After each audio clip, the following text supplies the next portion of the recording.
श्लोक संख्या 23 से पाठ। 23वां श्लोक।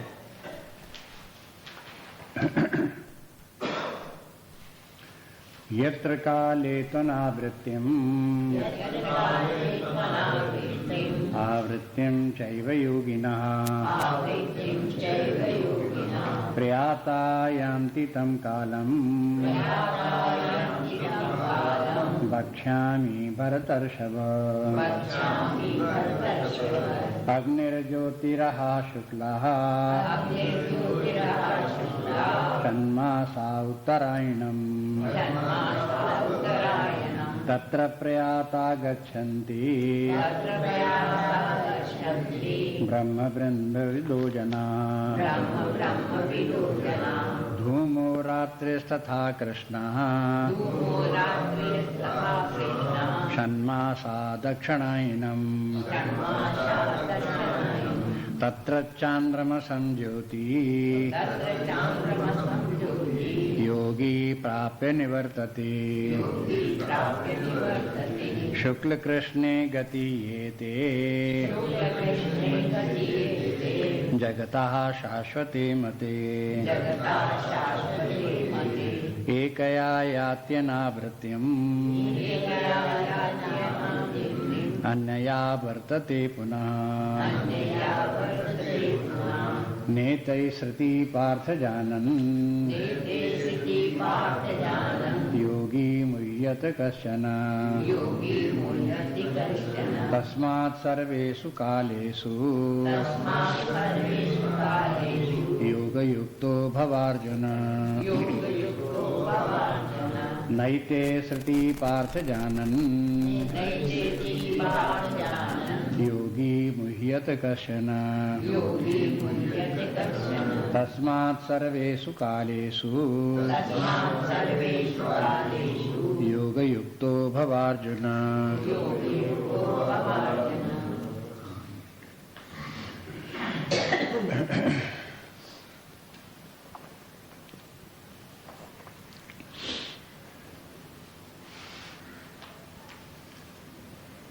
यहाँ तक योगियों की दो स्थितियां हो गई।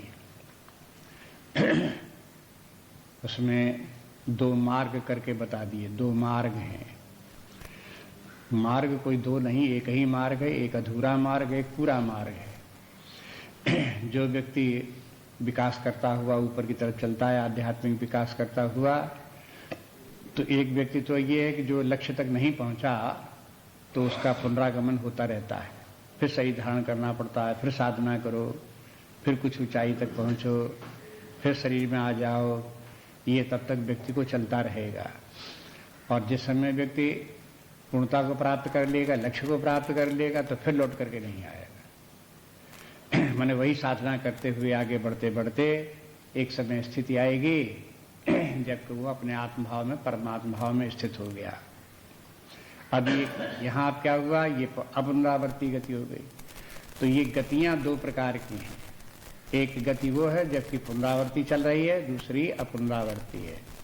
अधोगति की यहाँ चर्चा नहीं है। कोई व्यक्ति जो है पाप कर्म करके नरक लोक जा रहा है, कीट पतंग पशु पक्षियों की तरफ जा रहा है, उसका वर्णन नहीं है। इसलिए योगी शब्द का बार बार प्रयोग किया। हर श्लोक में लगभग योगी शब्द आ जाता है। तो योगी तो तभी है जबकि व्यक्ति परमार्थ की तरफ आगे बढ़ने का निश्चय करे। ये निश्चय करे कि अब हमें इस जीवन में परमात्मा को प्राप्त करना है, आत्मा का ज्ञान प्राप्त करना है, उसी के लिए हमें प्रयास करना है। तो ऐसा व्यक्ति जो साधना करेगा, जब तब जो भी करेगा, पूजा पाठ जो भी करेगा, वो सब जो है वो परमार्थ के लिए करेगा। लेकिन व्यक्ति की वासनाएं सहसा समाप्त नहीं हो जाती, उसकी कामनाएं जो है सहसा समाप्त नहीं हो जाती। जब तक कि व्यक्ति अपने मन के स्तर पर रहेगा और उसकी कामनाएं भी उसको ढकेलती रहेंगी, झकझोरती रहेंगी, तब तक वो व्यक्ति उन कामनाओं के वशीभूत होकर के बार बार शरीर धारण करता रहेगा। जब वो कामनाओं से मुक्त होकर के मन बुद्धि के स्तर से और ऊपर उठ करके, तीनों गुणों से ऊपर उठ करके आत्मभाव में आ गया, तो फिर अब उसके लिए पुनः शरीर धारण करने के लिए कोई कारण नहीं रह गया। क्योंकि शरीर जीव तभी धारण करता है जब उसे कोई अपनी वासनाओं के अनुसार भोग भोगने होते हैं। यदि भोग भोगने के लिए कुछ शेष न रह जाए तो पुनर्जन्म का कोई कारण भी नहीं रह जाता। इसलिए ये बात साफ साफ बताने के लिए ये दो मार्ग इस प्रकार के बता दिए।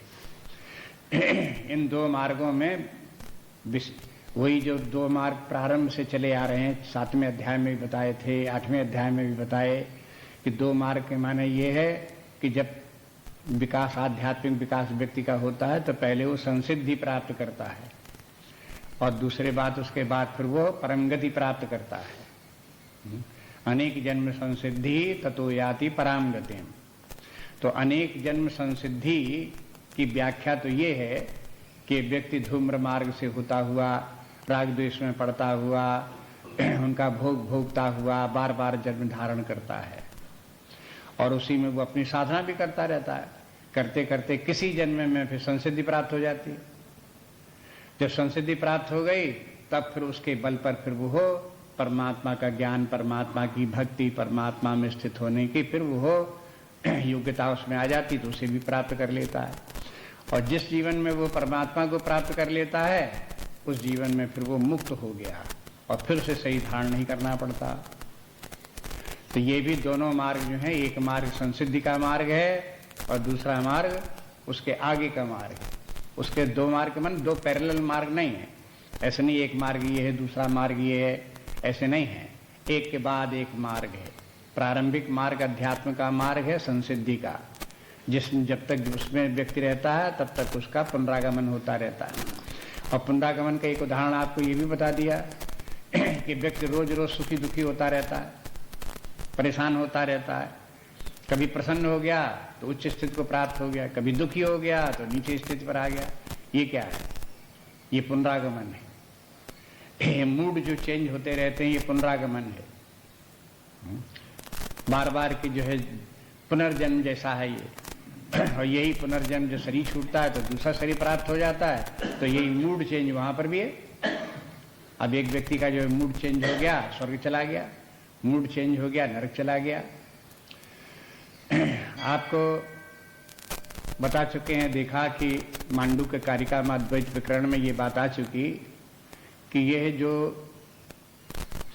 स्वर्ग और नरक हैं ये कोई स्थान विशेष नहीं है, ये व्यक्ति की मानसिक दशा है। एक दशा में अपना आंतरिक विकास होते हुए सत्वगुण आ गया, शांति आ गई, विश्राम आ गया, तो वो स्वर्ग का अधिकारी बन गया। और यही स्वर्ग में रहते हुए यही अपनी मानसिक दशा में रहना ही उसका स्वर्ग में रहना है। शरीर छोड़ने के बाद इस प्रकार की मानसिक दशा में रहना ही स्वर्ग में रहना है। शरीर छूटा तो भी वो एक अपनी विशेष मानसिक दशा में ही रहता है। तो अब उस लोक की जो परिभाषा है उसके अनुसार ध्यान रखें कि लोक क्या है। एक मन की एक जो है दशा विशेष है, a particular field of experience, अनुभव जो अपने अंदर हो रहा है और उसका जो एक क्षेत्र है, एक स्तर है, उस स्तर के ऊपर जो अनुभूति उसको हो रही है वही उसका लोक है। तो अगर स्वर्ग भी है तो वो उसकी मानसिक दशा का एक स्तर विशेष है। ऐसे ही नरक लोक में भी पहुंच गया तो उसकी मानसिक दशा का एक स्तर विशेष है, जहां पहुंच करके वो उन दुखों का अनुभव कर रहा है, भोग रहा है। तो ये जब तक व्यक्ति मन के स्तर पर रहेगा, मन में तादात्म्य करेगा, तो मन का स्वभाव है कि वासनाओं के अनुसार उसके मूड चेंज होंगे, और जब तक मूड चेंज होंगे तब तक वो उसका पुनरागमन होता रहेगा। जब वो मन बुद्धि से ऊपर उठे, आत्म भाव में आवे, परमात्मा भाव में आवे, आत्मा में परमात्मा में आइडेंटिफाई करे, उसी के साथ तादात्म्य कर ले, तो फिर मूड चेंज होने का कोई प्रश्न नहीं।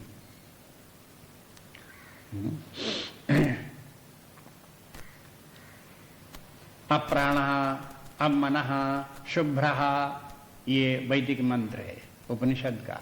शंकराचार्य जी ने बार बार कोट किया है। जब परमात्मा तत्व का निरूपण करते हैं तो बताते हैं अप्राणः, वहां प्राण का कोई कार्य नहीं, प्राण है ही नहीं, परमात्मा भाव में स्थित है, प्राण जैसा कुछ वस्तु नहीं। जब प्राण नहीं तो कोई क्रिया नहीं,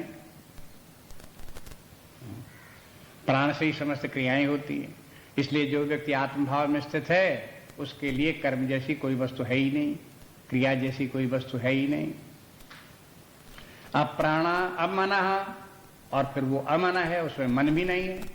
चूंकि कोई मन नहीं है इसलिए सुख दुख भी नहीं उसको, मूड चेंज होने का कोई वहां प्रश्न ही नहीं है।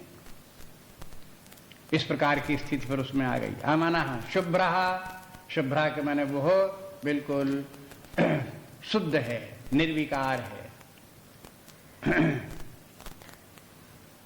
एक समान अपरिवर्तनीय आनंद में स्थित, नित्य विद्यमान, नित्य चेतना स्वरूप, नित्य आनंद स्वरूप, नित्य शांत स्वरूप, इस प्रकार की स्थिति में है।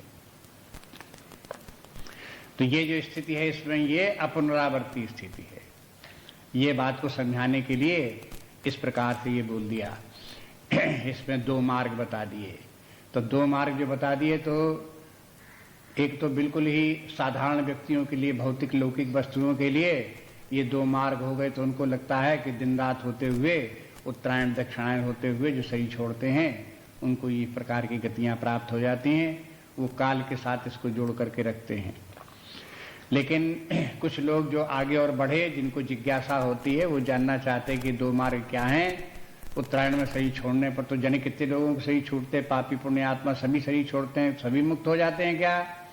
ऐसी जब शंका उनके मन में आने लगती है तब फिर उसके आधिदैविक अर्थ बताया जाता है। शास्त्र के तीन प्रकार के अर्थ, आधिभौतिक, आधिदैविक और आध्यात्मिक अर्थ। तो उनको फिर आधिदैविक अर्थ बताते हैं कि भाई जो इस प्रकार की साधना करते हैं उनको साधना करने में फिर अग्नि का देवता ज्योति की देवता तक पहुंचा देता है, ज्योति का अधिष्ठात्र देवता दिन के अधिष्ठात्र देवता तक पहुंचा देता है, दिन का अधिष्ठात्र देवता शुक्ल पक्ष के अधिष्ठात्र देवता तक पहुंचा देता है, शुक्ल पक्ष का अधिष्ठात्र देवता उत्तरायण के अधिष्ठात्र देवता तक पहुंचा देता है।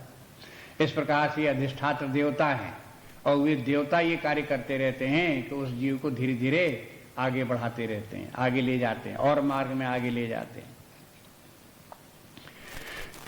पुराणों में ऐसा भी वर्णन आता है कि जबकि जीव स्वर्गलोक गया, स्वर्गलोक से फिर ब्रह्मलोक जाने लगता है, तब बीच में वरुण लोक पड़ता है। फिर वहाँ के देवता आते हैं, एक पुरुष आता है, पुरुषाकार देवता, और फिर आकर के उस जीव को ले जाता है और ले जाकर के ब्रह्मलोक तक पहुँचा देता है। अब ये भी बोलने का तरीका जो है ये है पौराणिक तरीका है। होता ये है कि उसका आंतरिक विकास होता जाता है और व्यक्ति अपने मानसिक धरातल, विभिन्न धरातल उनसे ऊपर उठता जाता है, ऊपर उठता जाता है। तमोगुणी स्वभाव से रजोगुणी में आ गया, रजोगुणी से सत्वगुणी में आ गया, सत्वगुणी से और ऊपर उठता गया, सत्वगुण से भी ऊपर उठ गया, आत्मभाव में आ गया, परमात्मा भाव में आ गया। तो ये सब क्रमशः उसका जो विकास है उसका वर्णन जो है वो हो, चाहे स्थूल रूप में, भौतिक रूप में करो, चाहे फिर उसको समझ में आने लगे तो ये कहो कि स्थूल में किस प्रकार से दिन से शुक्ल पक्ष में कैसे जाएगा, कौन ले जाएगा, तो बता दिया अधिष्ठात्र देवता ले जाएंगे। अधिष्ठात्र देवता भी होते ही हैं, वो पहुंचा देंगे। लेकिन जिनको कि ये होता और आगे पूछना चाहते हैं तो उनको ये सब देवताओं की बात और भौतिक वचनावली जो कहने का तरीका है उसको एक किनारे करके ये कहा जा सकता आध्यात्मिक रूप में कि यह वास्तव में एक प्रकार की अंतः प्रक्रिया है, मानसिक विकास है।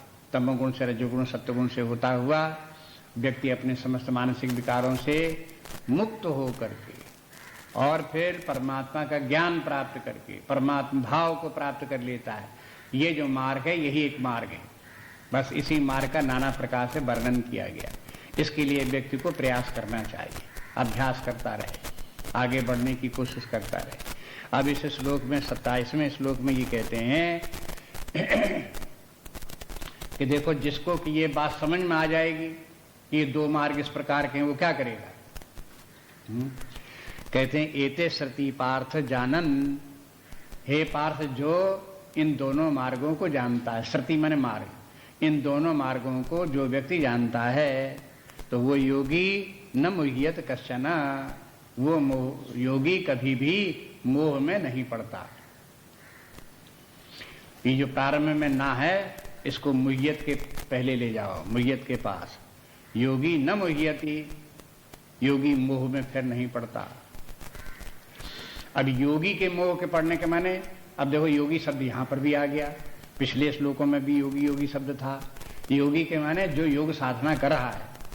फिर याद रखें, योग साधना चाहे निष्काम कर्म योग कर रहा हो, चाहे भक्ति साधना कर रहा हो, चाहे ज्ञान साधना कर रहा हो, चाहे जप कर रहा हो, चाहे ध्यान कर रहा हो, चाहे उपासना कर, लेकिन परमार्थ को प्राप्त करने के लिए जो साधनाएं की जाती हैं वो योग साधनाएं हैं, और उन साधनाओं का करने वाला योगी है।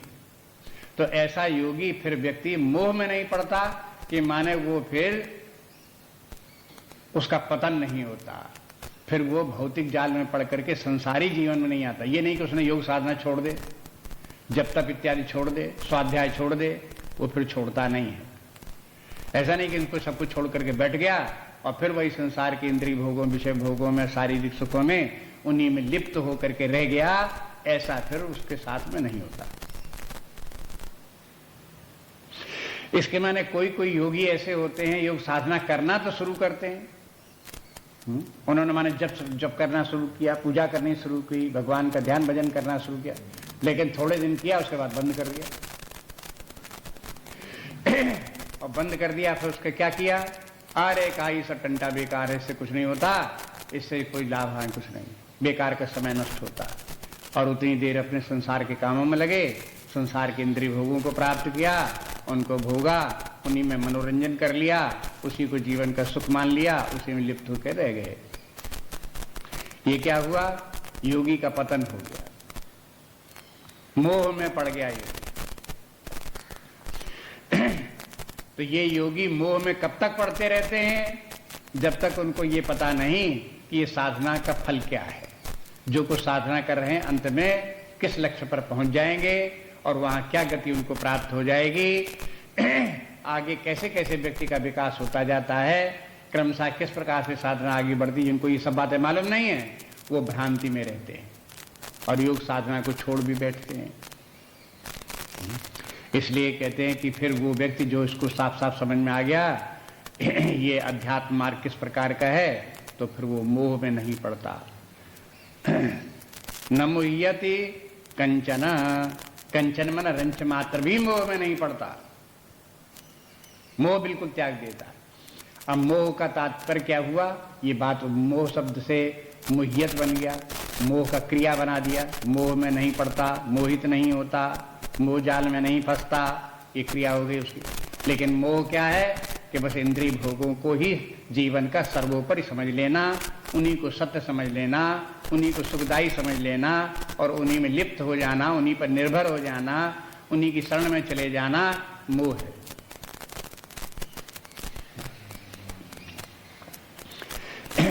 ऐसा फिर वो योगी नहीं करेगा। और भगवान का कहने के, ये सब बताने के, समझाने का तात्पर्य ये है कि योगी को ऐसा नहीं करना चाहिए, मोह में नहीं पड़ना चाहिए। मोह भले ही उसे घेरे, उसका रजोगुण तमोगुण बड़ा जोर मारे और उसके फिर मोह में ले जाए खींच करके, तो उसे पड़ना नहीं चाहिए, मोह से बचा रहना चाहिए उसे। फिर कहते हैं तस्मात् सर्वेषु कालेषु, तो भगवान कहते हैं इसलिए तस्मात् के माने अब जब बात पूरी हो गई तो उसका निर्णय बताते हैं। एक प्रसंग चल रहा था, यहाँ आकर के पूरा हो गया, जो भगवान को समझाना था समझा दिया, तो अब आप क्या करना चाहिए, जो इतना बात बता दिया, तो इन दोनों मार्गों का ज्ञान का फल बता दिया कि इस प्रकार की, तो अब करें क्या, तस्मात् सर्वेषु कालेषु, इसलिए सर्वेषु कालेषु माने हर काल में, हर समय, योग युक्तो भवार्जुन, हे अर्जुन तुम योग युक्त रहो, योग युक्ता भव, हे अर्जुन तुम योग युक्त बनो। अब योग युक्त माने हर काल में बनो, हर काल में कि देखो अर्जुन तुम्हारे सामने ये युद्ध खड़ा है, रखा सामने आ गया है, तुम इसको युद्ध करो, तो युद्ध काल में भी तुम योगी रहो।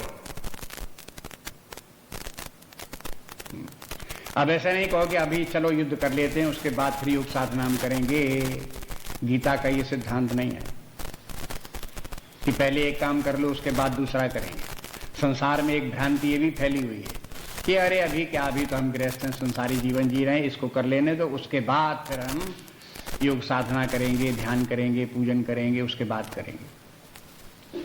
इस प्रकार का जो विभाजन है, इसके माने उसे गीता का ज्ञान पता नहीं, भगवान ने क्या उपदेश दिया, क्या मार्ग बताया, उनको ज्ञात नहीं। ऐसे लोग जो कि पहले भौतिक जीवन जीते हुए अंतकाल में फिर ये योग साधना करते हैं, ध्यान भजन पूजन करते हैं, उनसे उनका बहुत थोड़ा फल प्राप्त होता है। जो कोई वो साधना करते हैं उसके फिर वो मानो दो भाग हो जाते हैं। अधिकांश साधना उनकी उसी में लग जाती है, खर्च हो जाती है, जो कुछ की सारा जीवन उन्होंने एंटी टाइप का जीवन जिया है उसी को सुधारने में लग जाता है। अगर मान लो किसी व्यक्ति का शरीर वैसे ही स्वच्छ हो तो उसमें थोड़ा सा स्नान करेगा, पानी डालेगा, शरीर के ऊपर साफ हो गया, स्नान हो गया। लेकिन शरीर में पहले उसके तमाम मल चढ़ता रहे, मल चढ़ता रहे, लपटता रहे, सूखता रहे, लपटता रहे, सूखता रहे, लपटता रहे, सूखता रहे। अब उससे कहो कि अब शरीर को साफ करो, तो उसके ऊपर एक बाल्टी पानी डालो, 2 बाल्टी पानी डालो तो फिर एक पर छूट गई, फिर और बाल्टी पानी डालो तो एक बार साबुन लगाओ तो फिर एक पर छूट गई, एक बार और पानी डालो तो एक पर। अब कितनी बार उसको स्नान करना पड़ेगा, कितनी सफाई करनी पड़ेगी। जो पहले मन लपेट लिया है पहले उसी की सफाई हो तब आगे बढ़ो। ऐसे मोहजाल में पड़े हुए, इंद्रिय भोगों में पड़े हुए व्यक्ति न जाने कितना मल अपने ऊपर लपेट लेते हैं। वो लपटा हुआ मल ही पहले छूटे उनकी साधना के द्वारा, तब आगे की गति दिखाई दे। इसलिए वृद्धावस्था में जो साधना करने वाले व्यक्ति हैं वो उकताने लगते हैं कि देखो इतनी साधना करते हैं कुछ फल नहीं हो रहा, इतना साधना करते हैं कुछ लाभ नहीं हो रहा।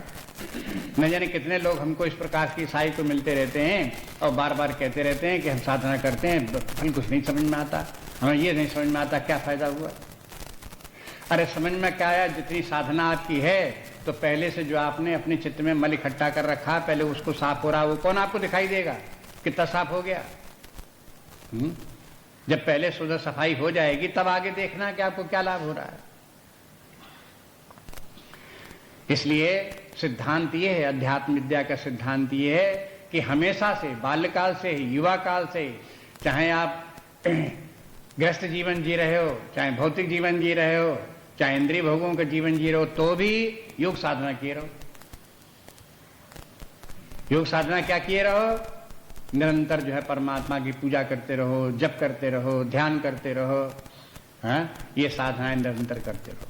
चित्त शुद्ध की जितनी भी साधनाएं हैं उनको रोज रोज करते रहो। इसी बात को ध्यान में रख करके अपने, चाहे सनातन धर्म हो और चाहे आर्य समाज हो, सब में संध्या बंदन की व्यवस्था सब में है। संध्या क्या है? संध्या किन लोगों के लिए? सन्यासियों के लिए, गृहस्थों के लिए। गृहस्थ लोग हैं, अपने गृहस्थ के रोज के कार्य करें, प्रातः उठ करके संध्या कार्य करें, पहले सायंकाल संध्या हो तो फिर संध्या करें। ये संध्या क्या हो रही है? संध्या की जहां पर व्याख्या वहां पढ़ करके आप देखो, उसका तात्पर्य यही कि दिन भर में आपने जितना भी मल लपेट लिया है अपने मन बुद्धि में, उसकी सफाई करो। जैसे रोज रोज शरीर मैला होता रहता है, रोज रोज स्नान करना पड़ता है, इसी प्रकार से आपके भौतिक जीवन में जीते हुए अनेक प्रकार के मल आपके मन में लपटते रहते हैं। उन मलों को साफ करके मन को शुद्ध रखने के लिए रोज संध्या करो।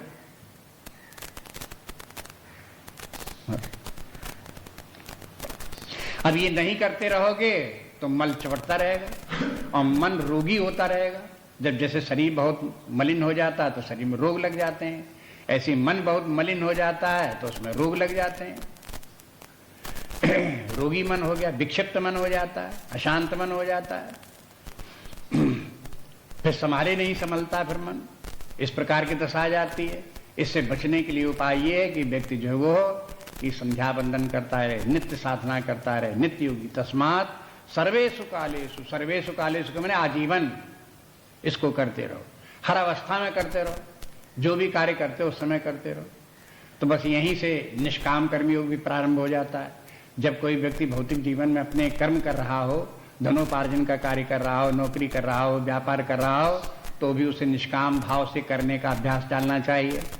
निष्काम भाव से करेगा तो वो कर्म उसके अंदर मल पैदा नहीं करेगा। कर्म भी हो जाएगा और कर्म का जो दोष है उससे भी बचा रहेगा। नहीं तो यही कर्म बंधन बनता जाता है, कर्म की फांसी बनती चली जाती, एक के बाद एक फंदा लपटता चला जाता है। जैसे जैसे व्यक्ति कर्म के फल की आसक्ति रख करके, विषय भोगों की आसक्ति रख करके कर्म करता जाता है, वैसे जो जो कर्म करता जाता है, जैसे जैसे कर्म करता जाता है, वैसे वैसे उसके कर्म का बंधन जकड़ता चला जाता है, एक के बाद एक लपटता चला जा रहा है। अब उस कर्म का बंधन को छोड़ो तो काटो, तो उसको फिर उल्टा फेरा लगाओ, सफाई करो उसकी, काट के दूर करो, तो उसके लिए निष्काम कर्मयोग। इसलिए अगर निष्काम कर्मयोग करते रहो तो कर्म के फंदे नहीं फंदेंगे, बंधेंगे नहीं, उनसे छुटकारा बना रहेगा व्यक्ति का, और फिर आगे चल करके फिर वो संसिद्धि प्राप्त करके परमात्मा को भी प्राप्त कर लेगा। इसलिए योग साधनाएं जितनी भी हैं उन सबको करने के लिए भगवान यहाँ प्रेरणा देते हैं। जो व्यक्ति ये बात कहते हैं कि जिसको कि ये सब बात समझ में आ जाएगी कि परमात्मा का मार्ग कैसा है, उसका महत्व किस प्रकार का है, कैसे साधना आगे बढ़ती है, वो व्यक्ति सही सही साधना करेगा और सही ढंग से करेगा, भ्रांति में नहीं पड़ेगा। अब ये आपको जैसा अभी बताया, वे लोग जो लोग कि इसका अलग अलग विभाजन किए हुए हैं कि भौतिक जीवन अलग जीवन है, आध्यात्मिक जीवन अलग जीवन है, भौतिक जीवन हमें अलग जीना है, उसके बाद फिर जब वो खत्म कर लेंगे तब आध्यात्मिक जीवन फिर अलग जिएंगे, ऐसे लोगों को ये मोह में पड़े हुए हैं, भ्रांति में पड़े हुए हैं, उनकी भ्रांति का निवारण करता है ये श्लोक। उनसे भगवान ये आग्रह करते हैं कि आप जहां कहीं भी हैं इसी समय योग साधना करो, निष्काम कर्म योग करो, भक्ति करो, स्वाध्याय करो, सत्संग करो, जो बन पड़े उस प्रकार से करते रहो। इसलिए तस्मात् सर्वेषु कालेषु योग युक्तो भवार्जुन। आप देखोगे गीता में भगवान ने अर्जुन को योगी होने के लिए अनेक बार कहा, प्राय हर अध्याय में कहा। आप अभी 8वां अध्याय चल रहा है, 7वां अध्याय के अंत में आप देखो, 6वें अध्याय के अंत में आप देखो, जब अध्याय समाप्त होने लगता है तब भगवान क्या कहते हैं? इसलिए तस्मात् योगी भवार्जुन, इसलिए हे अर्जुन तुम योगी बनो। वहां कह दिया तस्मात् योगी भवार्जुन, यहां कह दिया योग युक्तो भवार्जुन। कौन सा अंतर हो गया? तस्मात् योगी भवार्जुन, इसलिए हे अर्जुन तुम योगी बनो, यहां कह दिया योग युक्तो भवार्जुन, हे अर्जुन तुम योग युक्त बनो। अगला श्लोक देखिए। वेदेषु यज्ञेषु तपस्सु चैव दानेषु यत् पुण्यफलं प्रदिष्टम् अत्येति तत्सर्वमिदं विदित्वा योगी परं स्थानमुपैति चाद्यम्। वेदेषु यज्ञेषु तपस्सु चैव दानेषु यत् पुण्यफलं प्रदिष्टम् अत्येति तत्सर्वमिदं विदित्वा योगी परं स्थानमुपैति चाद्यम्।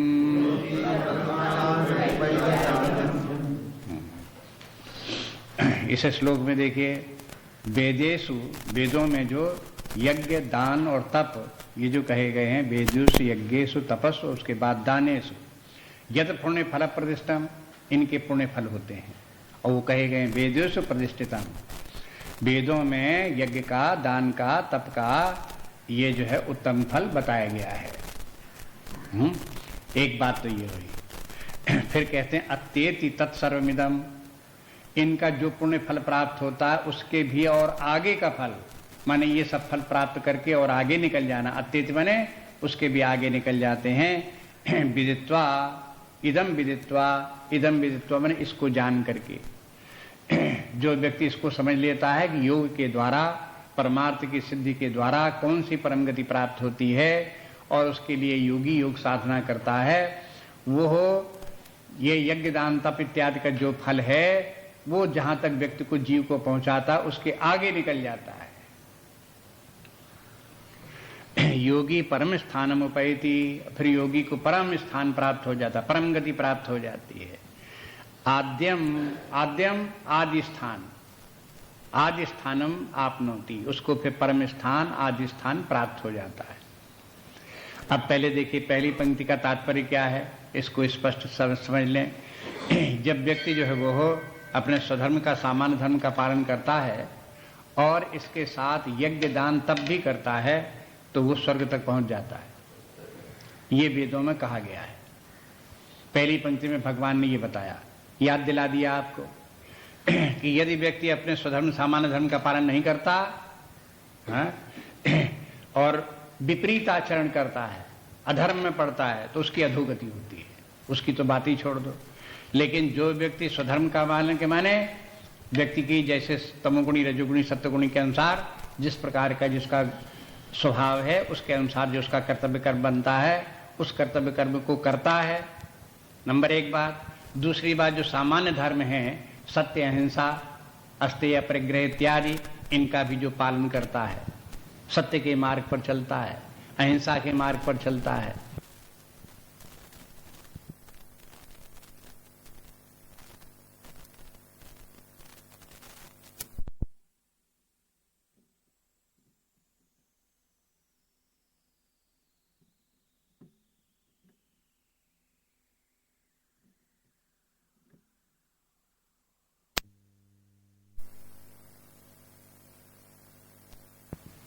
तप करने वाला व्यक्ति फिर जो है वो और ऊंची स्थिति तक, स्वर्ग तक पहुंच जाता है।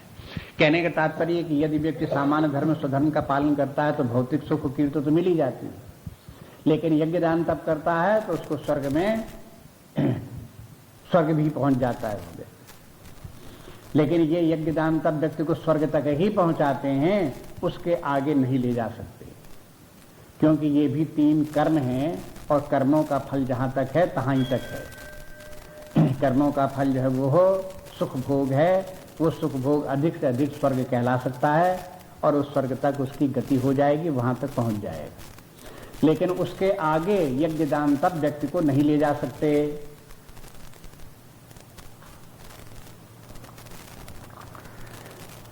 फिर उसके लिए क्या करना पड़ेगा? उसके लिए फिर योग साधना करनी पड़ेगी। योग साधना क्या करनी पड़ेगी? वही अपने स्वधर्म, सामान्य धर्म का पालन करे, लेकिन परमात्मा की प्राप्ति के हेतु करे, विषयों के सुख के लिए न करे, भौतिक सुख के लिए न करे, यश कीर्ति के लिए न करे, स्वर्ग के लिए न करे। इन तीनों की कामना को छोड़